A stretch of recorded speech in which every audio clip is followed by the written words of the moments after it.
What if Doofenshmirtz was never meant to be an evil scientist? What if he was just a neglected child with a love for performance, an itch for invention, and the misfortune of being born before YouTube monetization? Dr. Heinz Doofenshmirtz is easily one of the most loved cartoon villains, with one of the most tragic backstories. Even his own parents couldn't be bothered to show up to his birth. He grew up in Gimbelschlump, a town pulled straight out of a Grimm's fairy tale. The original kind, not the cute Disney fluff. His dad made him the family's garden gnome, and his only friend ultimately floated away. With trauma like that, it's no wonder he ended up with a lab coat and an evil hunch fixated on taking over the tri-state area. But let's be honest, his career choice wasn't all that successful. Doof's iconic villain era was somewhere during the early 2000s to 2010s. We can date this thanks to the technology used in the show. Gotta go, Cece! In 2005, during his villain era, YouTube was launched, but at this time, it wasn't the platform we know today. It was primarily used to share videos among people we know. In fact, the algorithm was just a team of people handpicking your homepage. It wasn't until 2014, when PewDiePie had earned about $4 million the year prior, that YouTube even started being considered a legitimate career path. And according to Google Trends, the term influencer didn't even enter mainstream conversation until 2016-2017. By this time, he was no longer a bachelor of his own skyrise. Instead, he was on Milo's couch and too busy doing crosswords. Do you know an 11-letter word for something that's not important? To be paying attention to his internet potential. So becoming a YouTuber just wasn't even on Doof's bingo card. But what if now, in 2025, Doofenshmirtz turned to YouTube, channeling his inventions and theatrical flair into full-swing content creation? Well, if we want to prove that Doofenshmirtz can be our next Mark Rober, there are a few key factors we need to consider. First, and most importantly, the content. You can't build an audience without giving people something they actually want to watch. This is why Mr. Beast has had just one focus. I want to make the best videos possible. We're doing everything in our power to make the best videos possible. Best videos possible. Best videos possible. Best videos possible, period. So what makes the best content? In simple terms, a unique idea, the right packaging, and real entertainment. Creators like Ryan Trahan literally write down 10 new video ideas every single day. Ryan, as far as I know, he writes 10 new ideas every single day. Doof spent every single day at Phineas and Ferb Summer building something new. A new innator, a new scheme, a new overly complicated way to trap Perry.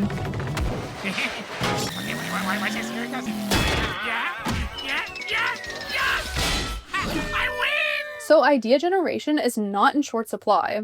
Packaging his content, however, might be a bit more of a learning curve. But considering he literally made an innator that could have people do whatever he wanted, something tells me he could create a very compelling thumbnail and title that will leave us without a choice but to click. Diving into his videos is where things get interesting. Imagine him teaching Norm how to build an innator, or reacting to other evil villains online, or even him making a Draw My Life of his tragic backstory. Honestly, the ideas really are endless, and the videos themselves would be beyond engaging regardless of the topic.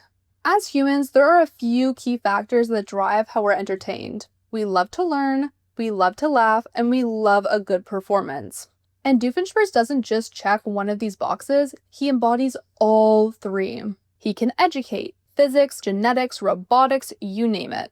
His inventions are surprisingly complex and usually work. It is functioning properly! At least until Perry shows up. Hey, I was using that! His PhD level understanding combined with his love to monologue his every thought will create accessible content that keeps viewers engaged. The episode Doof 101 is a perfect example of this.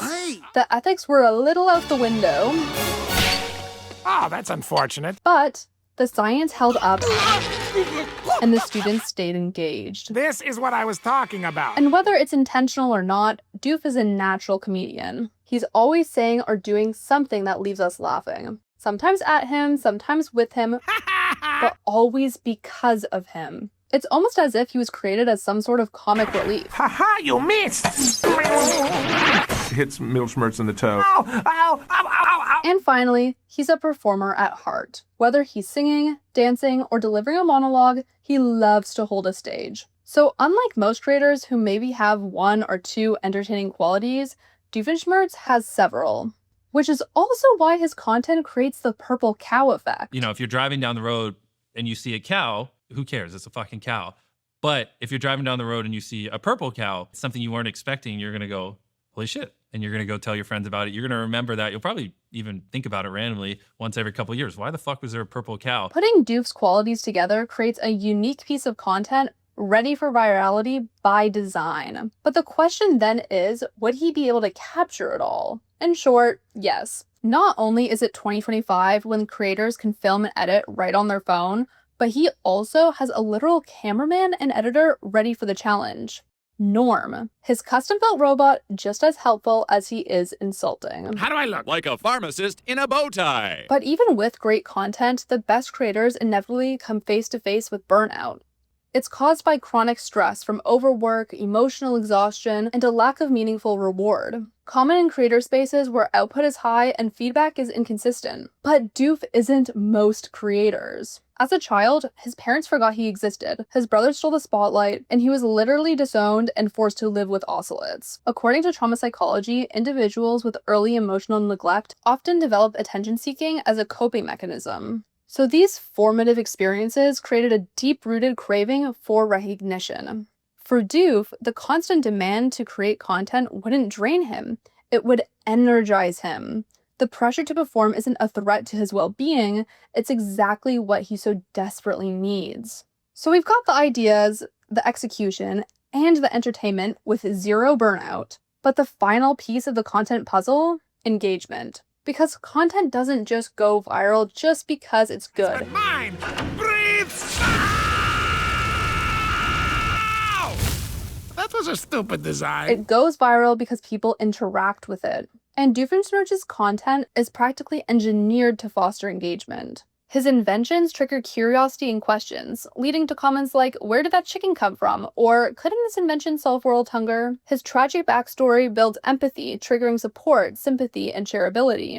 And his chronic schemes sparks love, hate, and debate in the comments. But it doesn't even stop there. Doof is a walking meme, with exaggerated rants, dramatic speeches, and failed innators perfect for clipping and reposting. So he has great content and excellent engagement, the perfect formula for virality. What else could he possibly need? Branding. A strong, consistent identity that makes people care about him, not just what he posts. Branding as a creator can take many forms: visual cues, catchphrases, Good morning, sleepyheads. reoccurring bits. Fundamentally, it is consistent, recognizable, unique traits which form together to have a creator stick in a viewer's mind.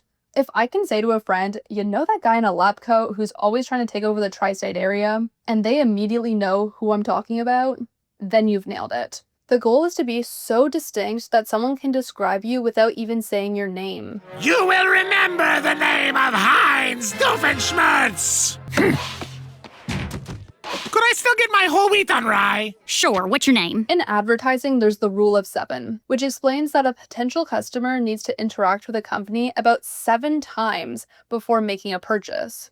In the same vein, viewers become more likely to consider following a creator after they've been exposed to their content multiple times. But if your look isn't consistent, people won't realize they've seen you before. So even if they've scrolled past your face several times, they aren't any more interested in clicking follow. You might gain views, but without branding, you're forgettable. Lucky for Doofenshmirtz, he's the perfect example of personal branding done right. Visually, he's nailed it. Lab coat, wild hair, long nose, instantly recognizable. Audibly, he's unforgettable too. The over-the-top accent, Well, like my Uncle Boris used to say, when life's going well, a giant tire comes along and smashes your innator. the classic catchphrases,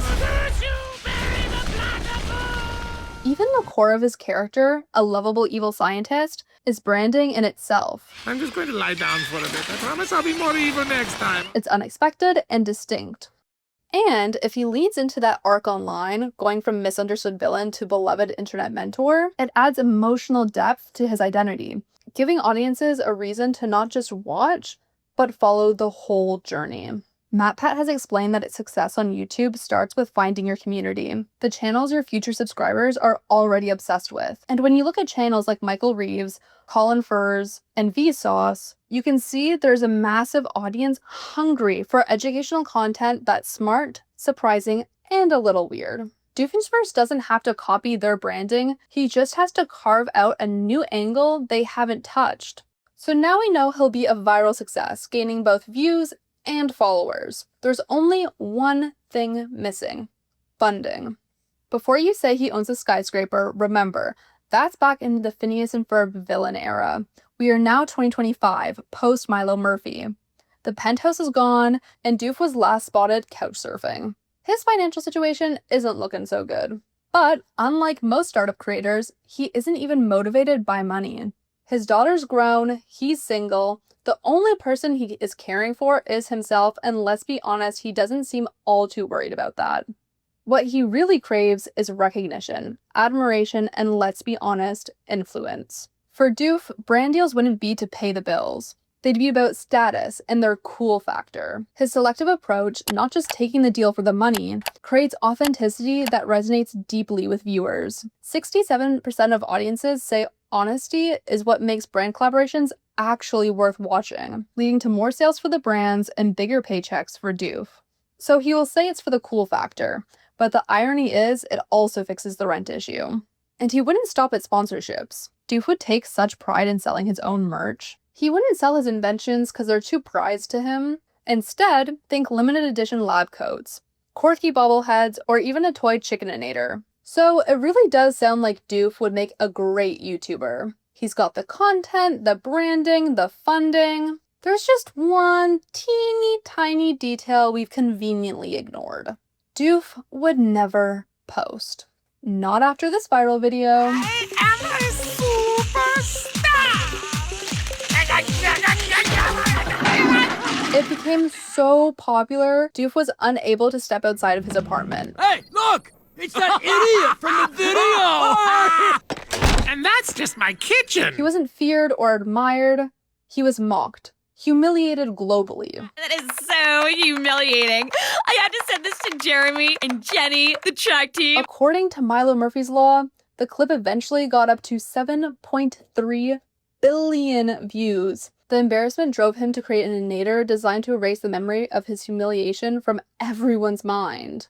But even without this specific traumatic moment, his core motivation has always been revenge over embarrassment. He quit magic after a skunk ruined his trick. Hey, wait! Can somebody please get me out of this? Hello? He fixated for decades on losing a childhood science fair. He declared war on hot dogs after 2 kids mocked his bratwurst stand. Behold! The hot dog revengeinator! This is a man who builds entire evil plots around humiliation. So imagine what the modern internet comment section would do to him. Doofenshmirtz isn't built for internet fame. He craves love or fear, but laughter is his kryptonite. I'm free! Look!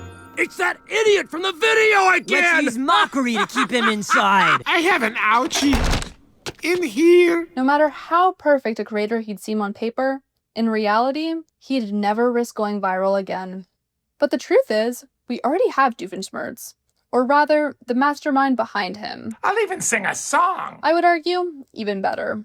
So, if you're into creator psychology, nostalgic chaos, or just want more of this weird internet rabbit hole, hit subscribe. Because Doof may never upload, but we do.